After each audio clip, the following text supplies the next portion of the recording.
Hello, welcome to another reading of the Rhapsody of Realities. Wherever you're watching me, kindly share, kindly subscribe, and follow me. All right, so the theme today is Saturday, 17th of January, and the theme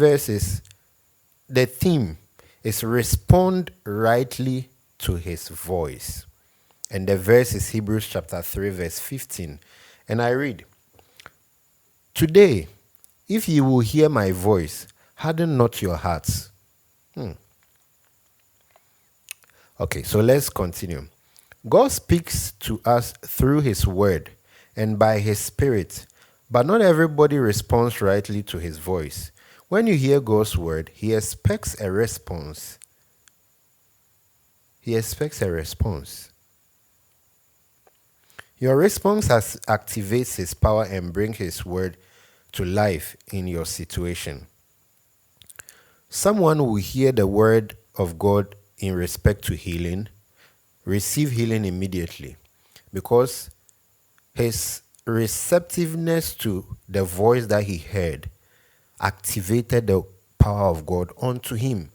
Another person will be like, all these things that you're saying, where was God that I became sick? So the person meets the word of God with complaints and you deactivate the power. All right, let's continue. His power, so let me continue. He expects a response.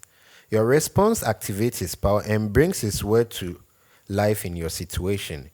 In the days of Samuel, God called him repeatedly, but Samuel didn't know how to respond until Eli taught him to say, "Speak, Lord, for thy servant heareth."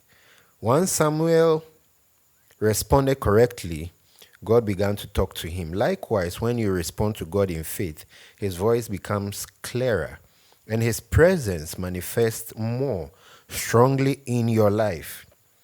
Never take the word of God lightly. Each instruction, correction, and promptings of the Spirit requires a faith-filled response. So to every word from God, you say, "Yes, Lord," and act accordingly. Not responding to God's word quickly can weaken your ability to hear from him. But when you train your spirit to act promptly on the word, the Spirit of God floods your heart with light, direction, and grace. So always be quick to respond in faith. Whenever you receive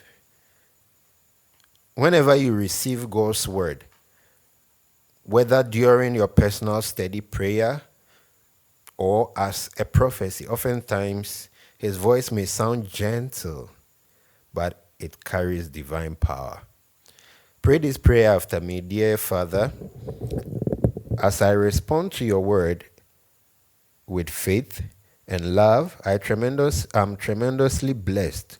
My heart is flooded with your grace and truth, and I experience continuous progress and increase by the power of the Holy Spirit. In Jesus' name I pray, amen.